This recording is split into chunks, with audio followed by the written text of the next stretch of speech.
In this lecture, we'll review the older adult assessment. So when you're assessing an older adult, this is different from disease-oriented approaching of history taking and a physical exam compared to, say, your younger patient. The focus is on healthy or successful aging. You want to be able to understand and mobilize the family, social, and any community supports that the patient has or may not have. The importance of skill-directed to functional assessment, and opportunities for promoting older adults' long-term health and safety. So the next few slides we'll be talking about anatomy and physiology, because we know primary aging will reflect changes in the physiologic reserve that will occur over time, meaning things change as we get older. There can be independence of changes due to diseases, and this will usually appear during periods of stress of the body, such as dehydration, shock, or other acute illnesses.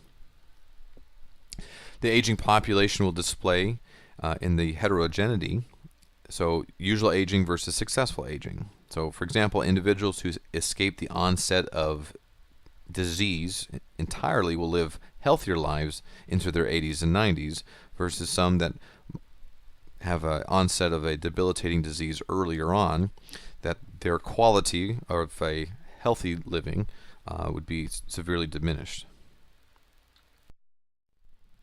Vital signs change. So, for example, with the blood pressure, systolic hypertension with widened pulse pressure will often occur. The heart rate and rhythm.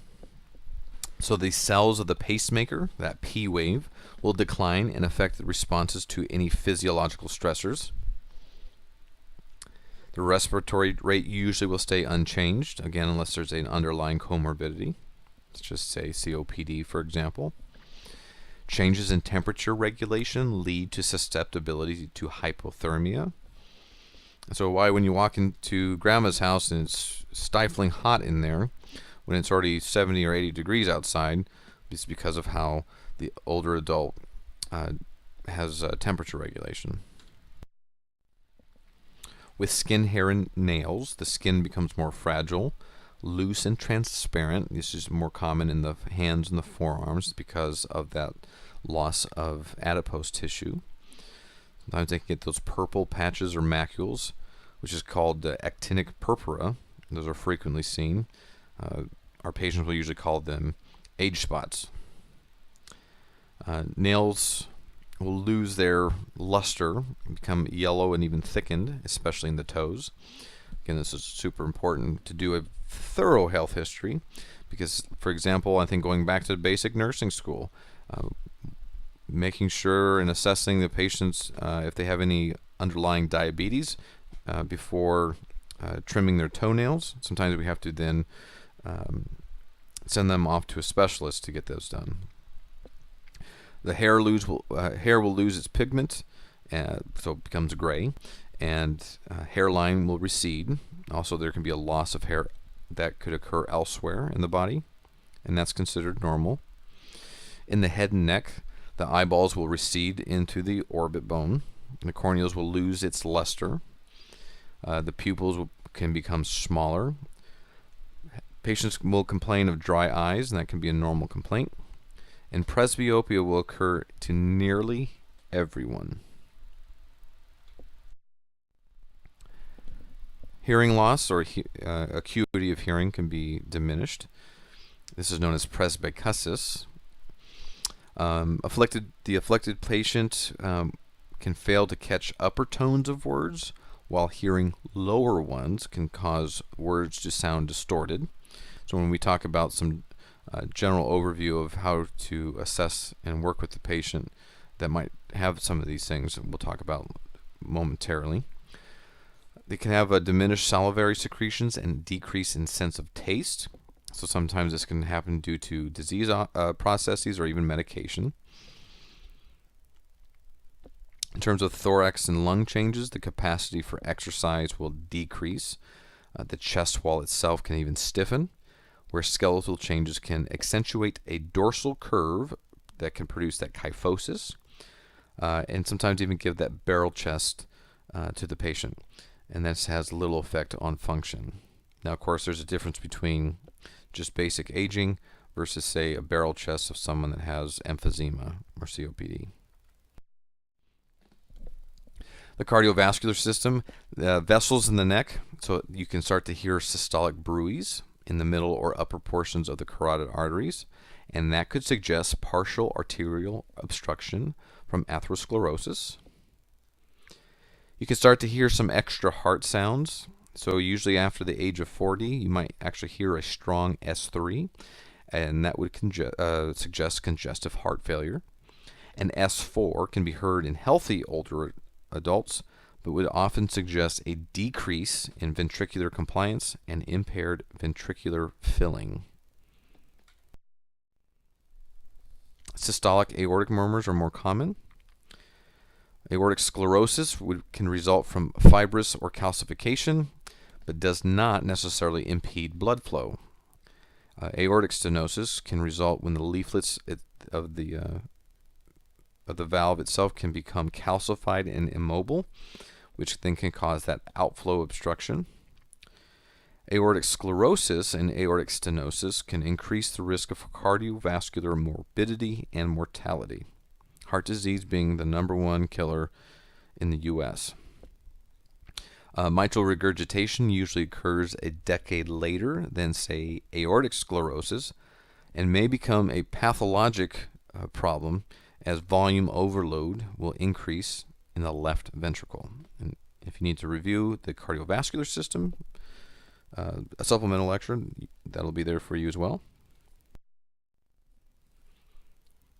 In the breast and the axilla, so in the aging female, the breast will diminish in size as the glandular tissue will become atrophied and will be replaced by fat. The ducts surrounding the nipple become more palpable, so they might be even more firm and stringy strands of a nipple. The abdomen, the fats can tend to accumulate in the lower abdomen and near the hips. Now, total body weight may not change, but any manifestations of acute abdominal diseases are often blunted because of this accumulation. So pain is less severe and fever is less pronounced. For our men, older men, sexual interest will remain intact or may remain intact with aging and frequently declines. However, the erection is more dependent on tactile stimulation, and erectile dysfunction affects over half of older men. So key point here is just because it may not work doesn't mean that they don't have their libido or sexual interest. Women will start to go into menopause, or where their menstrual periods will stop, and that's usually between the ages of 48 to 55. Could also be sooner. Women will often experience hot flashes for up to 5 years and may have vaginal dryness, urge incontinence, and dyspareunia within the 10 years, and that the ovaries are usually no longer palpable. Again, going back to body morphology, sometimes, and of course, in health of the patient, sometimes ovaries are not palpable either way. The prostate, the epithelial cells and the stromal tissue can start to proliferate, can cause BPH or benign prostatic hyperplasia, and this begins in the 3rd decade usually and will continue until the 7th and then plateaus. So up to 7 years old, and only half of men with BPH will have symptoms. This is where you're asking about any, obviously, pain and looking at the urine stream as well. The peripheral vascular changes. Aging itself conveys relatively few clinically important changes to the peripheral vascular system, unless, of course, they have an underlying comorbidity. Musculoskeletal, they'll have a significant shortening of bones, which becomes pretty obvious in older age, with most loss of height occurring in the trunk, as those discs will become thinner and the vertebral bodies start to shorten and collapse, sometimes due to osteoporosis. So the disc itself starts to dissipate in a way. The skeletal muscles will decrease in bulk and power, and range of motion can diminish due to the osteoarthritis or pain. In the nervous system, aging may affect all aspects of the nervous system, from their mental status to motor and sensory function and reflexes. Most elderly will do well on a mental status exam, but they'll have selective impairments become more evident. So, for example, benign forgetfulness can cause difficulty in recalling names, objects, and certain details. As well, they can have some difficulty in distinguishing changes from normal aging from age-related or other diseases. When you're approaching your older patient with your health history, your demeanor, and this goes for any patient really, your demeanor should convey respect, patience, and cultural awareness. So that's across the board, of course. So you want to pay close attention to if you need to adjust the office environment,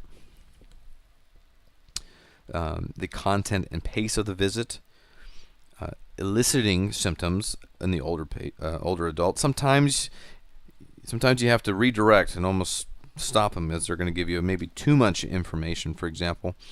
But sometimes you have to elicit the symptoms that they're coming in for.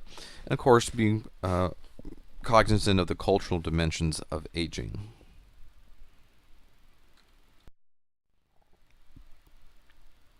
You want to make sure you're providing a well-lit, moderately warm setting with very minimal background noise. So again, if a patient, you're going in to assess a patient that might be hard of hearing, you want to make sure you're always turning down the volume on the television. You want to make sure that the patient is in a safe chair. So generally you don't want to put an older adult in a chair that has wheels on it.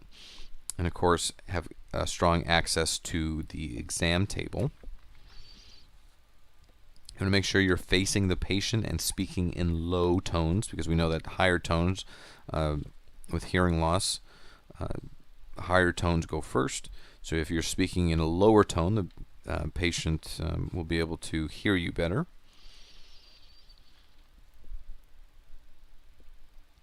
If the patient needs any glasses, hearing devices, or dentures, make sure that they're able to have those. You want to adjust the pace and content of the interview to the stamina of the patient. So sometimes you might need to consider 2 visits for an initial evaluation if it's indicated. Because again, you also have to be cognizant of the amount of time that you do have with the patient. You want to allow time for open-ended questions and reminiscing. This includes with family and caretakers if present. This is especially important if the patient has cognitive impairments. So having a family member or caretaker or caregiver with them to act not only as an advocate but also as the second set of ears. Because if the patient's forgetful, you don't want them there by themselves and potentially forgetful on, say, how to take their medications. You want to make use of brief screening instruments, the medical record, and report from any and all allied disciplines. You want to make sure that you're carefully assessing symptoms, especially fatigue, loss of appetite, dizziness, weight loss, and pain for any clues of any underlying disorders. And you want to make sure that all written instructions are in large print and easy to read.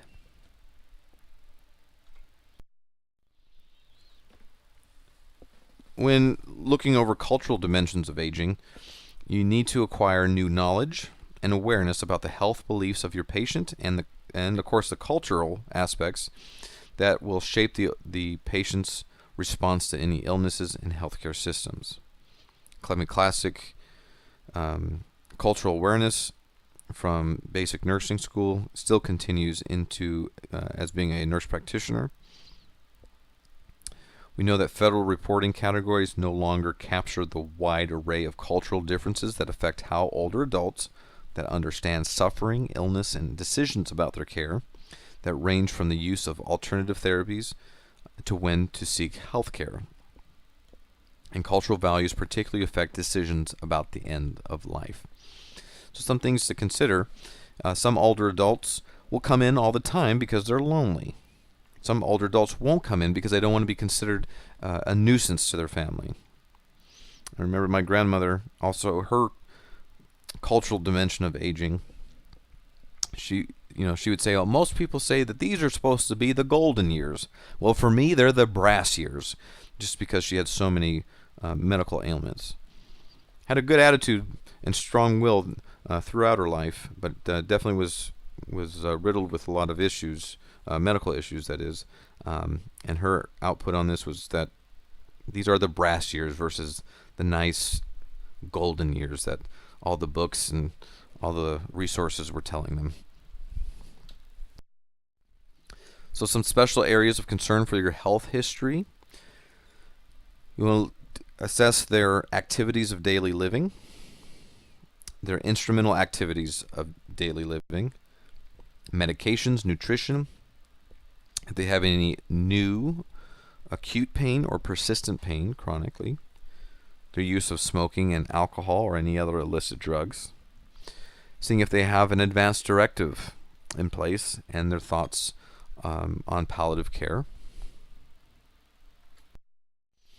You would encourage regular health screening exams, assessing vision and hearing, encouraging appropriate exercise, encouraging immunizations. So, for example, pneumococcal would be early on if there's asthma, if they're smokers, but once they reach a certain age, the pneumococcal vaccine would be appropriate based on age, whether they have asthma or if they smoke. Encouraging household safety, making sure that all those rugs are out of the way, so you don't want any fall hazards. Encouraging cancer screenings, of course, depending upon not only their age, but if any family history, or even personal history of potential cancer. But always screening for the appropriate ones for the age. Assessing for depression, and assessing for dementia and mild cognitive impairment, and looking for any elder mistreatment. So which of the following is the least important factor to consider when making health screening decisions? Life expectancy, patient age, time interval until benefit from screening occurs, or patient preference? And we know that patient age, because base screening decisions on older person's particular circumstances rather than age alone. So 3 factors that you want to consider: life expectancy, the time interval until the benefit from screening accrues, and then patient preference.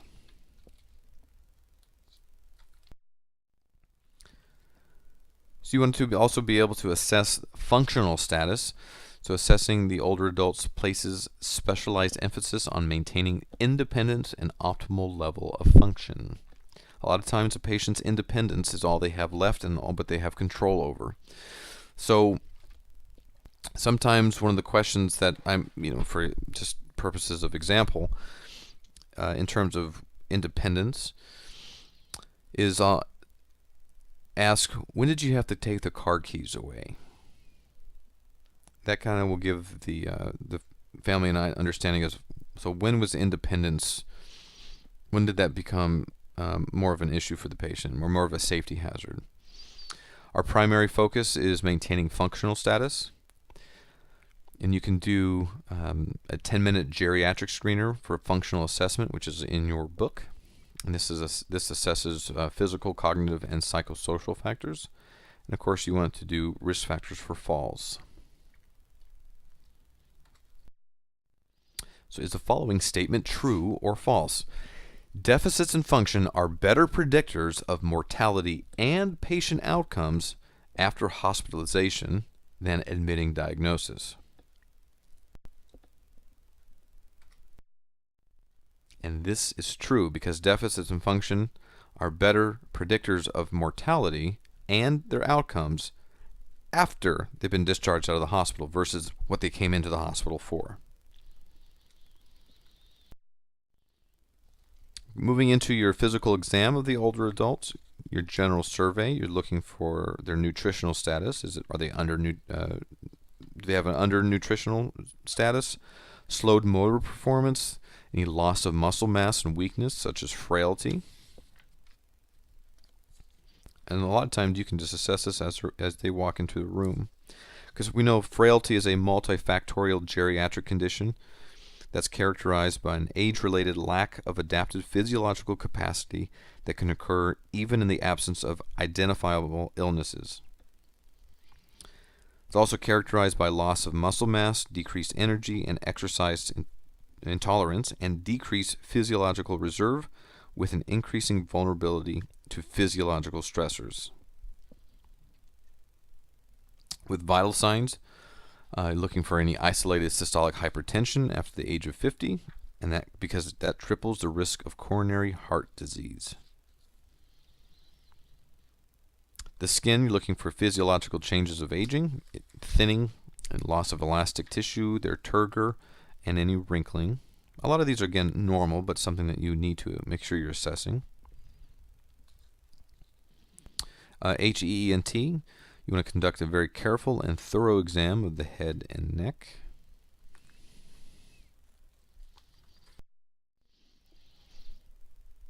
The lung and thorax, you want to perform your usual exam, but just note any subtle signs of changes in their pulmonary function. In the cardiovascular system, the S3 would suggest dilation of the left ventricle from congestive heart failure. Systolic crescendo-decrescendo murmurs in the second intercostal space might suggest aortic sclerosis or aortic stenosis. Make sure you go back to the cardiovascular supplemental lecture.